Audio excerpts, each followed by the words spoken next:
Have you ever wondered how Portugal, a small European nation, became a dominant player in the transatlantic slave trade?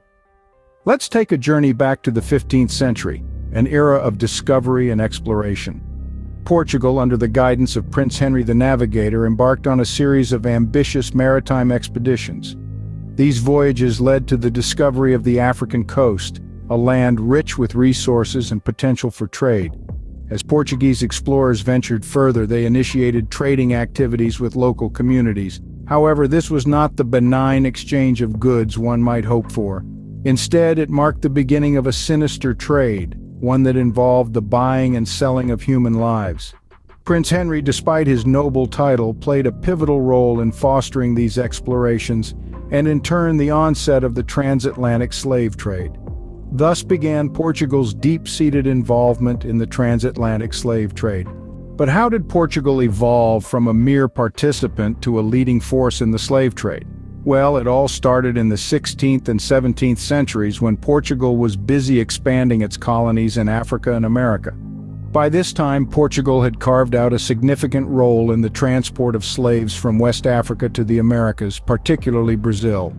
The Portuguese were instrumental in the infamous Middle Passage, a journey that marked a life of hardship and servitude for countless African people. The conditions aboard these slave ships were horrific, cramped, unsanitary, and inhumane.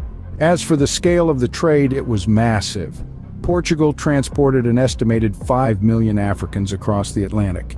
That's nearly half of the total number of Africans forced into slavery during the entire transatlantic slave trade. This marked the peak of Portugal's influence in the transatlantic slave trade. So, what led to the end of Portugal's involvement in this horrific trade? The 19th century witnessed a surge in abolition movements across Europe, fueling a collective outcry against the appalling practice of slavery.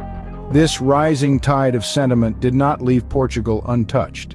Under mounting pressure from fellow European nations, Portugal found itself cornered, forced to reevaluate its participation in the transatlantic slave trade. The year 1836 marked a turning point as Portugal officially abolished this abhorrent trade. However, the transition wasn't as smooth as one might hope.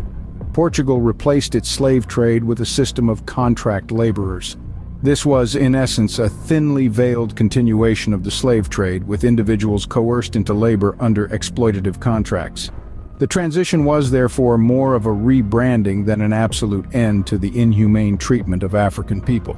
And so Portugal's role in the transatlantic slave trade came to an end. But what has been the lasting impact of Portugal's involvement in the transatlantic slave trade? Portugal's participation in the transatlantic slave trade left an indelible imprint on both Africa and the Americas. The trade led to significant demographic shifts as millions of Africans were forcibly relocated.